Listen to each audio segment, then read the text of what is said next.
Jared Goff is going through a really major regression this season. I'll let you answer, or do you want my reasons off the Go bat? ahead. Go ahead. Tell me why. Okay, here's what I'm thinking, Hunter. Look, number one, week one, right? Week one versus the Rams. We have Jared Goff going 18 of 28, 217 yards, one touchdown, one interception. Now, the caveat that I want to add to that is that's not necessarily all that alarming off the bat, but it gets really alarming when you consider that just yesterday the Rams just allowed the Cardinals to score 42 points. And for Kyler Murray to have a perfect passer rating on 17 of 21, 266 yards, and three touchdowns.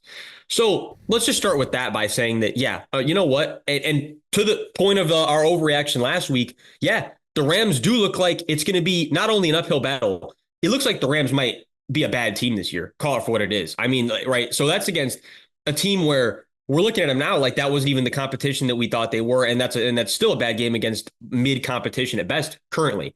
And then week two versus the Bucks. 34 of 55, 307 yards, zero touchdowns, two interceptions. And I want to add this as well before I move on to my next point. Jared Goff leads the league in attempts right now at 83%, at 83 attempts and he has 52 completions. Now we're looking at a completion percentage if we round up to 63. Last year's completion percentage was 67. And that doesn't sound all that bad, but a 4% completion percentage difference is actually a very big difference in the grand scheme of things, especially when you're not throwing anywhere near as many touchdowns and the offensive efficiency is just way lower than it was last year.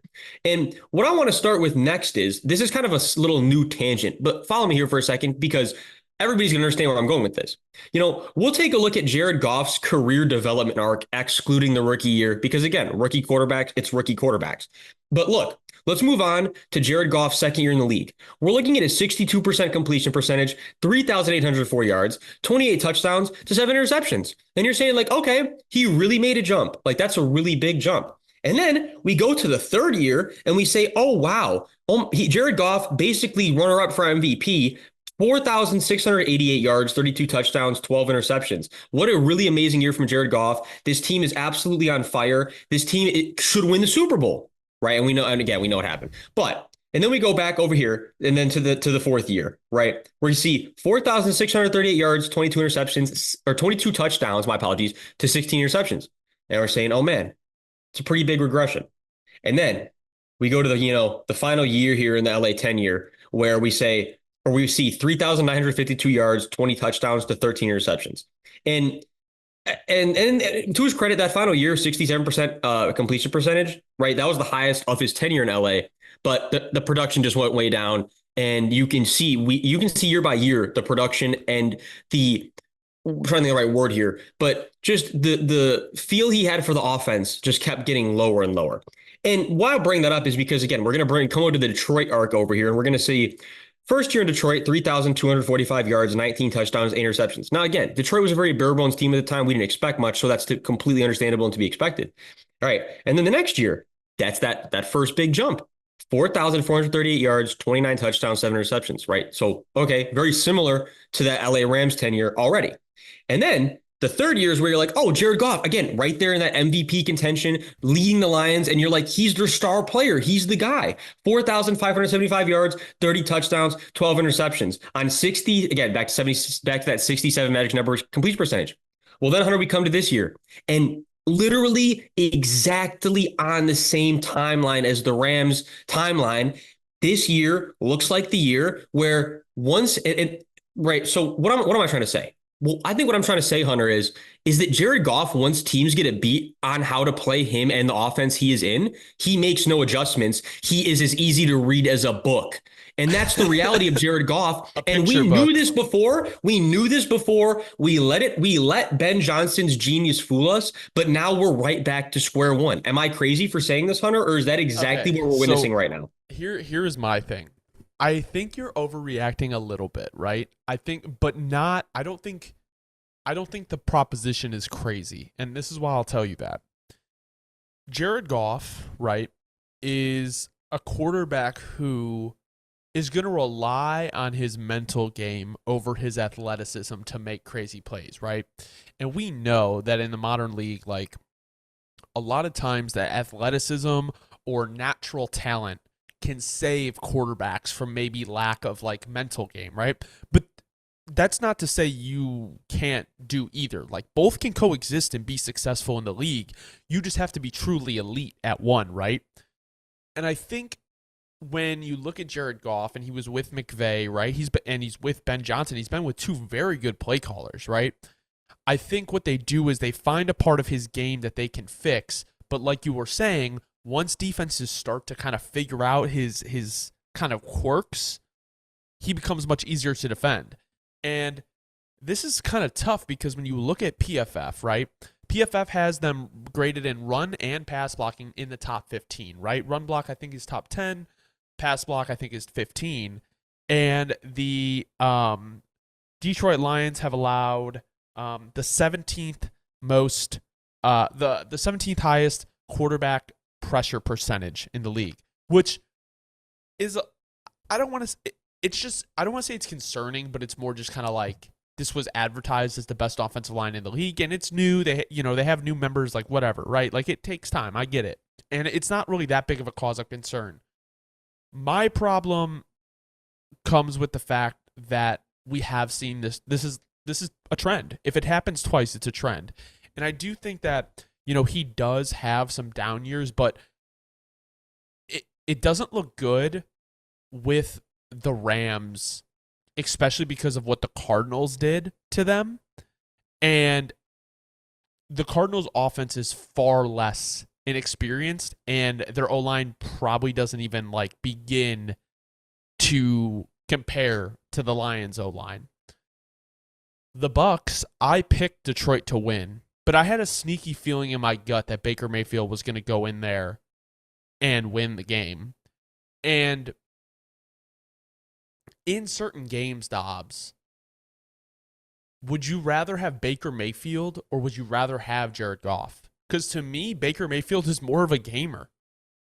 No, at this point, and look, this is a side tangent real quick, but for all the Bucks fans out there, you should be doing backflips because this is, again, everyone, I think at this point we all know this, but the reality is, Hunter, if the Browns just gave Baker the time he needed and didn't force him to play through injury, right, the low points of Baker's career have all been 100% attributed to lack of experience in the NFL or when he was injured. When Baker was acclimated playing behind a good O line, Baker looked good in Cleveland, right? Yeah, he did. People love to forget that Baker was very close, very close to leading this team to a AFC Championship appearance in which the Browns had a very good chance of winning and even showing up in the Super Bowl, right? So we're talking the Browns.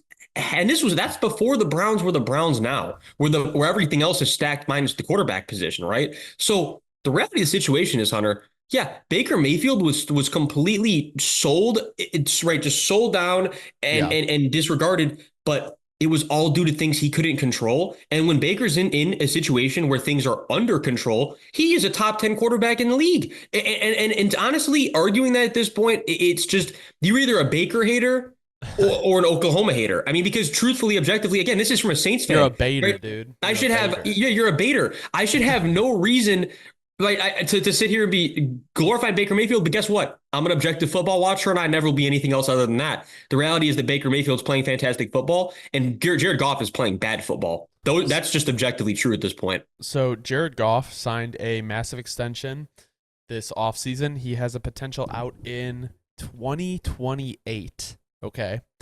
And he is going to eat up, starting in 2026, 23% of the cap. 17 or 18% in 2027 and only 12% next year. So not too bad. With that being said, though, we know that this Lions team, right, is ready to win a Super Bowl now. I have concern for them if they don't win the Super Bowl this year. Because I don't know if Ben Johnson is going to be back next year. And we know we've had this conversation multiple times. But I don't know, dude. I don't know how it'd be possible for them to run it back with him, I don't know why he'd stay at this point. No, 1,000%, Hunter. And like, you know, the thing about it is too, like this is a Jared Goff thing, but right now it's kind of like call it for what it is, right? Right now, the Lions are not playing up to the standard we expected. I mean, No. Frank Ragnow, massive drop off from last season. And again, you know, I already see the comments, right? You know, me and Hunter are fully aware that we are on a 2 game sample size and things are subject to change. We are fully aware of that. But at the very moment, after two It's just games, like the reality is like we have to look at what is presented to us. well, yeah, you have to look what's presented to us. And I think too many NFL fans live in this fantasy fucking world, Hunter, where, oh, out of nowhere, all these problems are just going to like erase themselves and the coaching staff is going to figure out exactly what they need to do to fix it. And that's just really not how the NFL works a lot of time. Like, yeah, there's 1 or 2 teams every year that'll make a massive turnaround. And hopefully for Lions fans, that is the Lions. But you know what, Hunter? I'm not going to sit here and play the game of like, well, what if? No, we're going to play the objective game of witnessing the 2 weeks of film that we have right now. And with the 2 weeks of film we have right now, again, back to Frank Ragnow is having a massive regression right now, which is really concerning. Penei Sewell is playing good ball, but he's not playing how he played last year. He's not. As of right now, he's just not. Aiden Hutchinson is far and away the best edge in the league right now. But outside of Aiden Hutchinson, nobody on this defense is stepping up the way that I thought they were going to step up. They're not. I mean, Brian Branch isn't playing as good as I thought he was going to play. Ali McNeil not playing as good as I thought he was going to play. Terran Arnold is having a really, really rough time, and that's to be expected. Rookie corner. Rookie that's corner, no. That's to be expected. But you're starting him, and the volatility that comes with that, you have to eat. Right. And right, the reality situation is also, I mean, Jameson Williams and Amon-Ra St. Brown is awesome, but now there's all this kind of this disconnect where it's almost like Jared Goff doesn't know where to go because I don't know how to explain it. But now that Jameson's out here too, it's like he doesn't, you know, Amon-Ra was just like, fuck it, Amon-Ra or Laporte's down there somewhere. Now it's like he's thinking too much. He's like, it's like he has too many weapons. I didn't think like, about that. You know what I mean? I don't even know how to say it other than that. But again, and also for what it's worth, we you know, call it for what it is too. And this one hurts to say because he's my guy and he's one of my you know, fantasy kings, unrelated. You know, who gives a shit about fantasy? But Sam Laporta compared to last year, Sam Laporta's playing really bad this year, and it's a fact. You know, I'm sorry. And if any Lions fan is hurt about this or you want to be unobjective, I don't give a shit. Everything I just said is verifiably true. If you're watching the tape, you're gonna understand exactly what I'm saying. The bottom line is this, Hunter. The Lions have got a massive stride to make, or else Ben Johnson's leaving this season, and they're kind of, in a sense, not back to square one, but call it for what you want, back to square two. I mean, what's the chances they're going to replace a guy like Ben Johnson in one season? What's the chances that Jared Goff is going to redeem if that he continues to play this way? I mean, there are so many questions at play right now at week 2. And again, it is week 2. Things are subject to change, but all this at right now needs to be discussed. Through week 2, the Minnesota Vikings have the best point differential in the NFC North, and they just beat the 49ers with Sam Darnold. So, yeah, I think we all just got to stomach that a little bit when looking at the NFC North. I mean, like I said, it is week 2. But can I tell you what I'm overreacting to, if I'm overreacting? Oh, of course.